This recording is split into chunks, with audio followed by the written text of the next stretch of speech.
이교 예배를 책망하시다.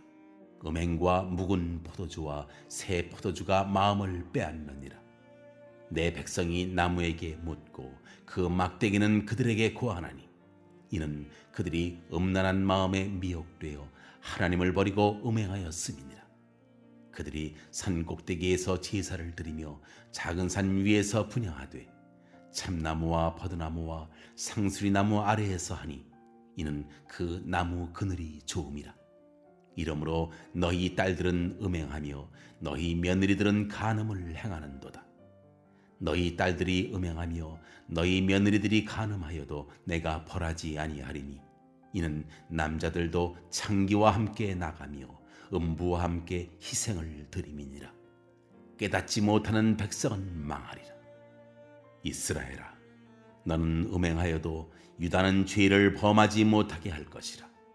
너희는 길갈로 가지 말며 베다웬으로 올라가지 말며 여호와의 사심을 두고 맹세하지 말지어다. 이스라엘은 완강한 암소처럼 완강하니 이제 여호와께서 어린 양을 넓은 들에서 먹임같이 그들을 먹이시겠느냐. 에브라임이 우상과 연합하였으니 버려두라. 그들이 마시기를 다하고는 이어서 음행하였으며 그들은 부끄러운 일을 좋아하느니라. 바람이 그 날개로 그를 쌌나니 그들이 그 제물로 말미암아 부끄러운 일을 당하리라.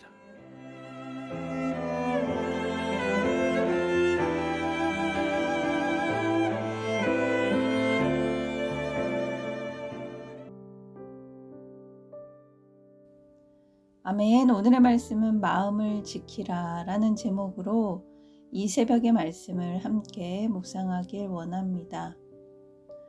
사람의 마음이 얼마나 쉽게 변하고 또 흔들리는지 우리는 너무나 잘 알고 있습니다.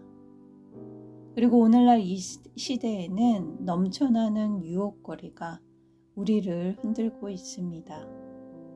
눈앞의 즐거움, 그리고 쾌락, 세상의 인정이 우리의 마음을 끊임없이 흔들어댑니다. 하지만 성경은 흔들리는 우리에게 이렇게 말씀합니다. 내 마음을 지키라. 생명의 근원이 이에서 남이니라. 오늘 본문은 바로 이 마음을 지키지 못한 이스라엘 백성들의 비극을 보여주고 있습니다. 그들은 여느 때와 같이 예배를 드렸고 제사를 지켰지만 하나님을 향한 마음을 잃어버렸습니다. 그 마음은 텅 빈 채 형식적인 예배만 드리고 그들의 삶은 비극으로 흘러가게 됩니다. 이스라엘은 하나님을 사랑한다고 입술로는 고백하지만 실상은 음행과 눈의 즐거움, 육체의 욕망을 따르게 됩니다. 그래서 예배당의 사람들은 붐볐지만 그 마음은 하나님과 점점 더 멀어져 갔습니다. 그 결과 지혜가 사라졌습니다. 이 지혜라는 것은 단순히 머리의 총명함 아니면 지식의 많음을 이야기하는 것이 아니라 바로 하나님을 향한 바른 분별력을 지혜라고 합니다. 그것은 하나님의 뜻이 무엇인지 아는 감각입니다. 그런데 이스라엘 백성에게 이런 영적 분별력이 무뎌지게 됩니다. 그들의 눈에 보이는 것이 세상 전부가 되고 쾌락이 하나님으로 대체되어 즐거움만을 쫓아가려 합니다.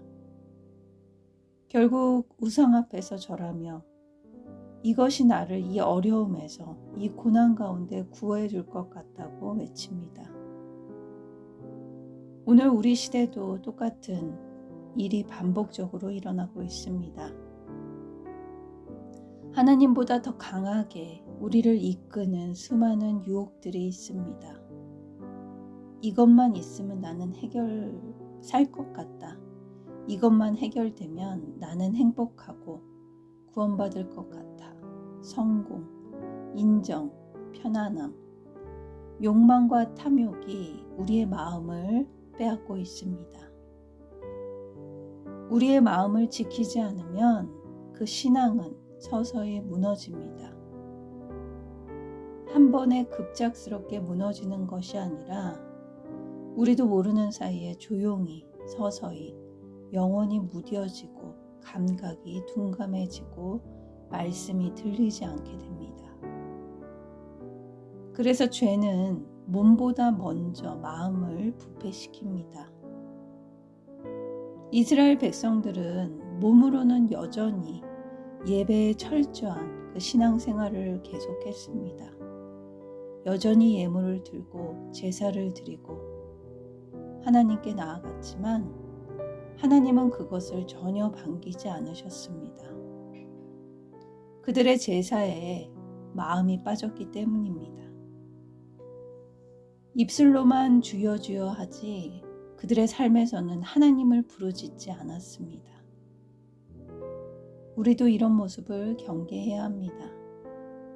예배의 자리는 나오지만 우리의 생각은 온전히 예배에 집중하고 있는지, 또 내 머릿속에 세상의 복잡한 문제로 가득해 하나님의 음성을 놓치진 않는지 되돌아봐야 합니다. 그렇기 때문에 우리는 예배의 본질로 돌아가야 합니다. 예배의 본질은 하나님께 내 마음을 드리는 것입니다. 나의 복잡한 문제를 하나님께 지혜를 얻기 위해 나오는 자리가 바로 예배의 자리입니다. 하나님이 원하시는 것은 상한 심령입니다. 즉, 안 되고 어려운 마음 가운데 어떻게 해서든 하나님께 묻고 붙잡고 하나님께 돌아가려는 마음입니다. 하나님은 우리에게 예배의 형식보다 예배의 방향을 보십니다. 하나님을 향한 마음이 살아있으면 그 예배는 능력이 됩니다.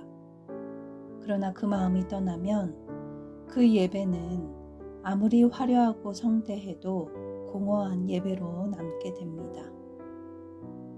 이스라엘은 하나님의 경고를 수없이 들었습니다.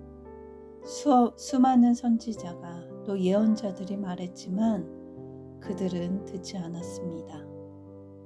그들은 자기 고집대로 살았습니다. 19절 말씀입니다.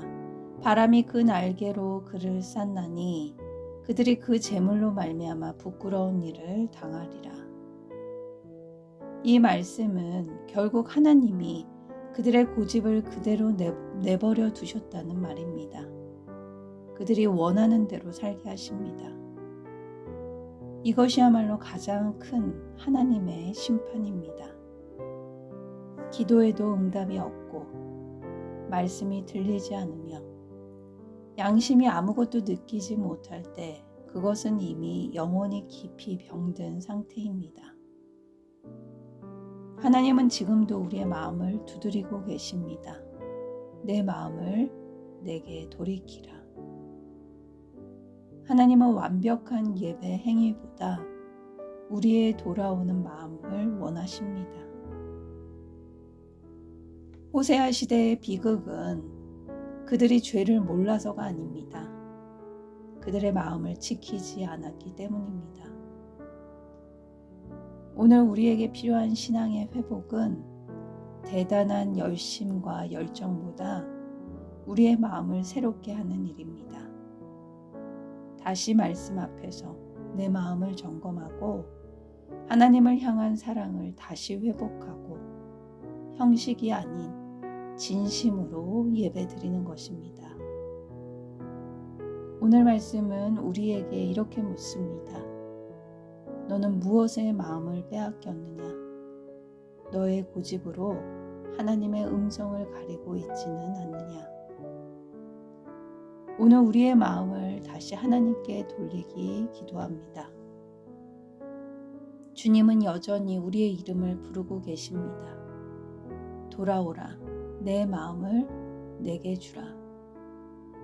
그 부르심 앞에 순종할 때 하나님께서 우리의 마음을 새롭게 하시고 또 우리의 가정과 교회와 나라 위에 의와 평강과 희락을 이루실 줄 믿습니다.